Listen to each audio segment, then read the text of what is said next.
Welcome to the Life of a Marketer podcast again. And today's guest is Elissa. She is marketing expert and an outsourced CMO.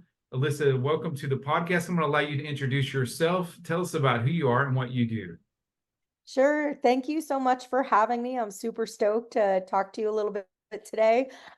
Yeah, I've been a marketing professional for over 30 years. I got started in the music industry a really long time ago and kind of worked my way through getting involved in technology during the dot-com boom.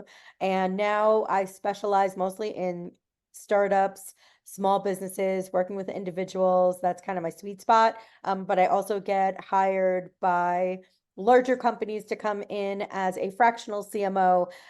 So larger startups maybe, or startups with more funding where they can hire a full-time CMO, but they need that kind of person to help them build their team, do training, hire agencies for them.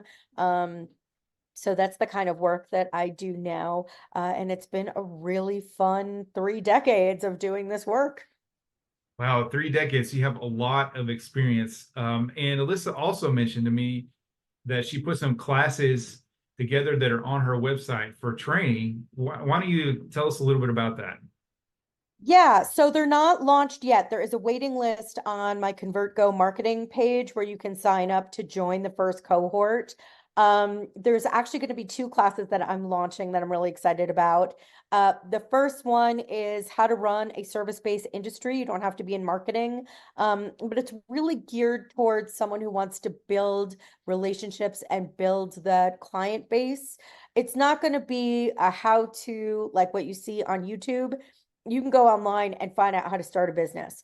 This is more about getting in that right mindset, having that entrepreneurial, um, cultivating your grit, manifesting what you want, niching down to get the kinds of clients that you want to have. It's a little more specific than what you'll find online. And I'm going to give all my secrets. There will be no gatekeeping. And we're also going to have cohort meetings and times for us to get together and network.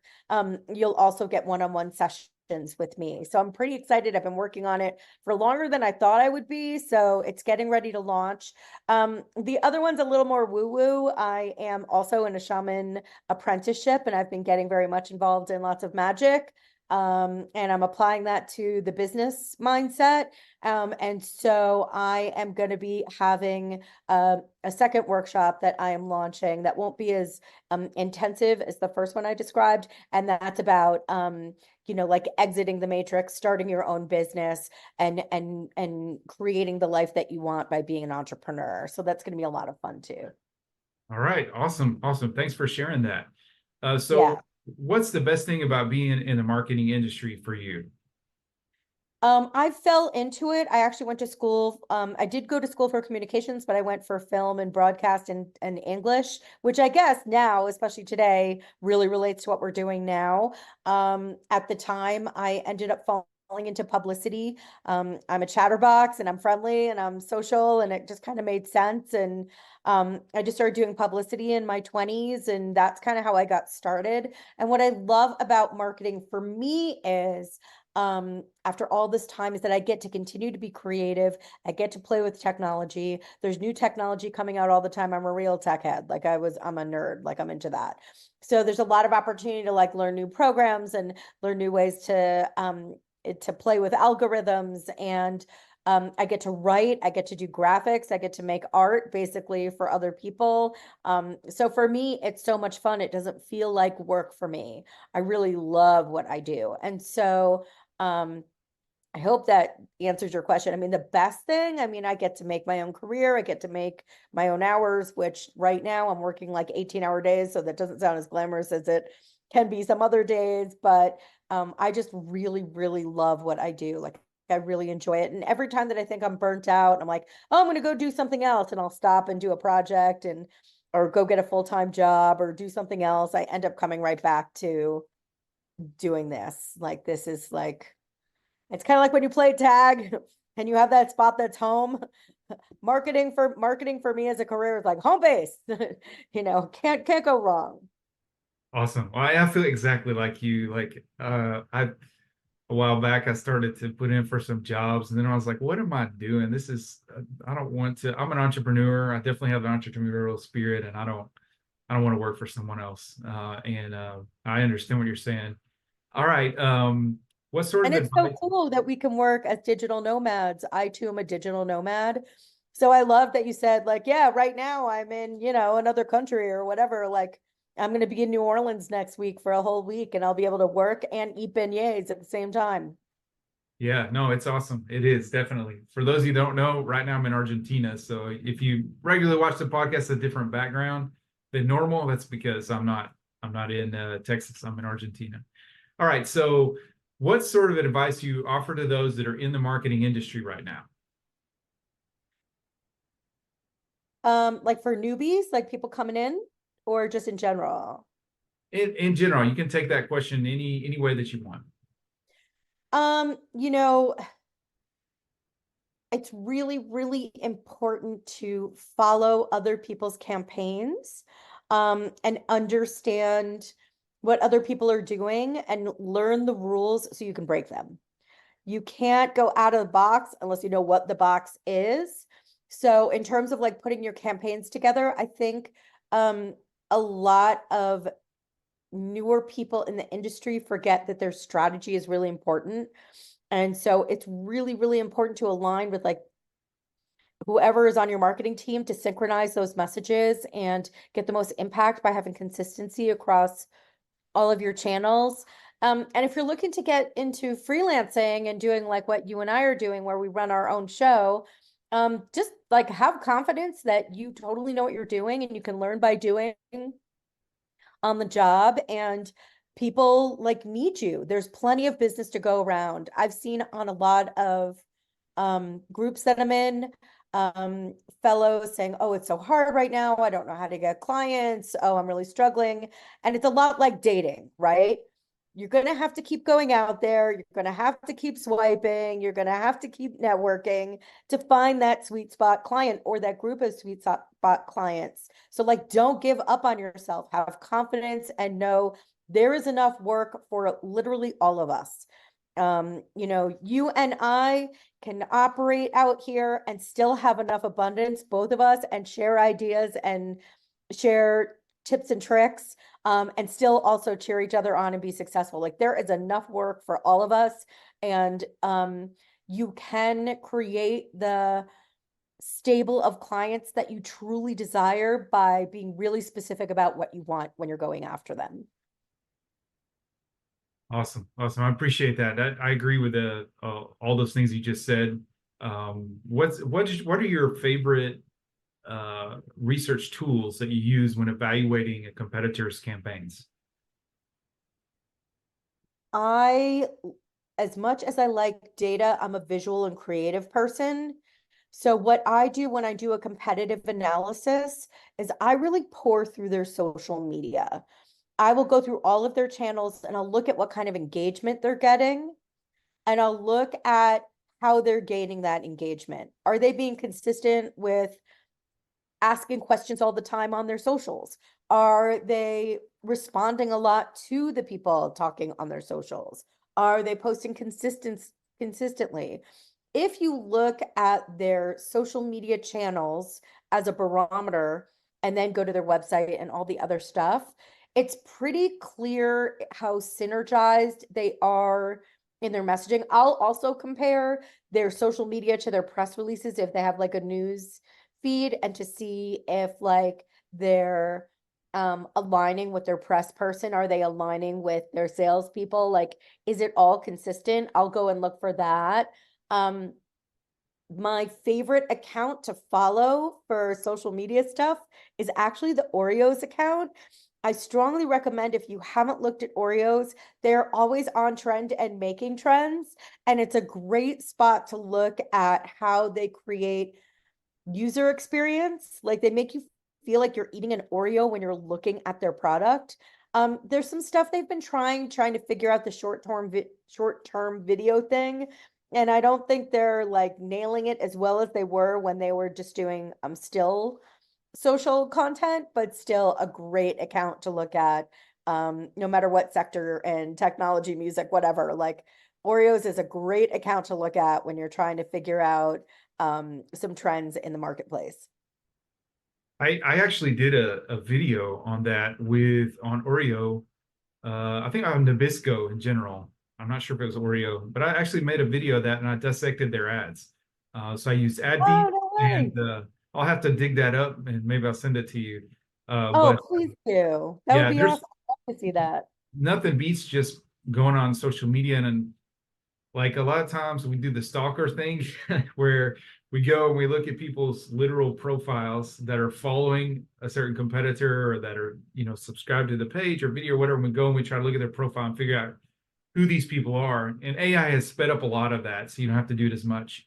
But used to, I was pouring through, spending a whole day going through and looking at people's social media profiles, and it's fascinating.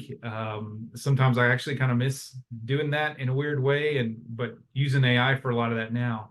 But Oh, yeah, you'll have to you show me can't. how I would love to learn how you're using AI to look at um people's profiles that are following other accounts. I am super curious about that. That Mhm. sounds really cool. I am more and more after being like a little kid with a spoon in a high chair, like banging a spoon, like no. I have actually been embracing AI a lot more recently, and finding that if you use exactly what it spits out, it's not really great. But in terms of learning how to use those tools to get some inspiration or to get like the beginning of a blog that we then edit and change the voice to match clients, we're actually finding some really fun ways to play with AI. So I am down to learn any new Sure. AI trick. Yeah. If Can you I ask what massage it, tools? you got to massage it. It's not that simple. Like you just give me this and you get this and you get something good. You absolutely have to. There's a process of learning how to use it correctly. But yeah, I think it's such a great tool for research. It can compile a huge amount of research in a very short What amount of time. what may I ask? I know you're interviewing me, but may I ask what tool you're using to find data on people who are following certain accounts? ChatGPT will actually Oh, it's they with the latest update that they had, it now will scan pages. So it will okay. scan, it will actually go through and you can ask it to scan different websites. So if I'm writing an ad copy for a landing page, I'll actually use ChatGPT. Obviously, there's a process for that. You can't just write a landing page for this. But Gotcha. first, I will actually go use AI, a combination of AI and research, and create target persona. Then based off the target persona, I'll have it scan the client's website. And based off the ad copy in their website and our target persona, we then come up with some landing page ad copy, which then usually has to be adapted. So it's AI assisted, it's not totally AI. But that's kind of my process when I'm writing certain things or writing search ads for Google Ads or whatever it might be. It really has shortened the time because it can just go through and scan pages and then compile some data for you. That is fascinating. I work with, so I also do work with other agencies, and there's a telecom agency that I work with quite regularly. And I do a lot of analysis stuff for them, and I'm going to try that on my next report for them and see what happens. That's really cool. Awesome. Awesome. All right. Moving on. What other successful people in marketing like yourselves would you like to acknowledge that should be on the podcast? Oh gosh. I think you should interview Alyssa Miller, from iMiller PR. She is one of the most brilliant self-made publicity people I've ever met. We actually both worked for the same person at different times, which is how we met each other, and we've collaborated for over a decade. And I do work for her sometimes, and I think she's just a genius at like she's created her own proprietary way of servicing clients, and I think you could get a lot of really great information from her about running a remote agency. She's definitely an early pioneer in creating a fully remote agency.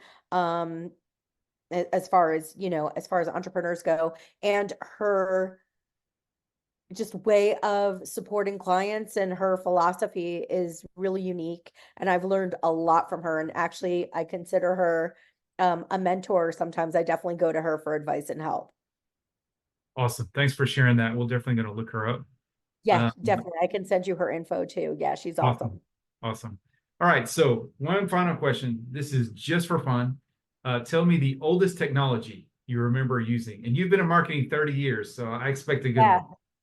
Yeah, actually, so I can even go back further than that. So when I was a All right. little kid, um, when I was in sixth grade, we got a Mac for the first time. This is in 1986. So we got a Mac in our classroom, and everyone was so excited but didn't know what to do with it. I was the person who came up with the name for it. We named the computer. And I also was like the first person to figure out how to do some of like the programming on it to make it do stuff like flash your name across the screen. It was very much in DOS. So I would say like the very first technology I used was that. Fast forward, something really fun as far as marketing goes when I first started working with bands. Um, I don't know if you remember this or know what this is, but I used to play with Telnet. And I purposely took computer classes in college so that I could have access. This is in the late 80s, early 90s. So I could have access to the computer lab so I could play with the computers. And I would get on Telnet. My email address was like this long, like in code. And I would log in and I would be able to go to these Telnet groups like alt.punk, alt.ska, alt.reggae, and post about bands that I was promoting in these Telnet groups. And then when the rave scene started like really happening in the US, I did a lot of work with DJs, and there was a rave Telnet site called Hyperreal, and I did a lot of promoting on Hyperreal, which was a Telnet. Like you had to dial it. It was super nerdy. Like you had to like have a computer. You had to be able to dial in. You had to be pretty savvy to find it. But it was a great place to post like underground parties and events because cops had no clue. Like who was looking there besides nerds that were into music that had a computer, and we were rare. So I would say as far as technology goes, those are like the oldest things I can think of Well, that, yeah, Telnet's pretty old technology, yeah. by today's standards, I guess. Oh I my remember, God. Yeah, I think it's older than most people walking around on the earth. yeah, probably most people don't know what that is, Telnet. Like if anyone under 50, I imagine, may not even know what that is.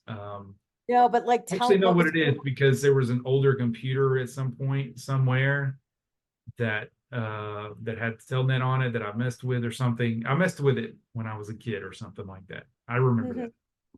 Yeah, it's like before social media, before the World Wide Web. And there were chat rooms where you could chat with people and like post information, and like I actually got together with groups of people that I met on these sites, like, hey, we're all at this show, meet at the, because we didn't have cell phones, meet at the lamppost on 38th and Blake at such and such time. We're all going to go together to the party, and we would all meet at like this one place and then go to like a show or an event as a little group, and it was really cool. Awesome. Yeah, I didn't even know that that existed with Telnet. That's interesting. That's an interesting piece of information. All right, awesome. Well, Alyssa, we keep our podcast short. It was a fascinating conversation. Thanks so much for coming on the podcast. And everyone, we will put Alyssa's link in the bio if you're looking for an outsourced CMO or a marketing person that can help you with your strategy. She would be the person to consult. Also looking forward to your classes that are going to come out, and so we'll put her bio in her bio. We'll put information so you can get to her website. The you can catch the podcast on Tuesdays and Thursdays at 11 something, or you can, if you want to get added to our email list, you can. My email is jared@hiveleadmarketing.com. HIV like a beehive, lead LEAD marketing.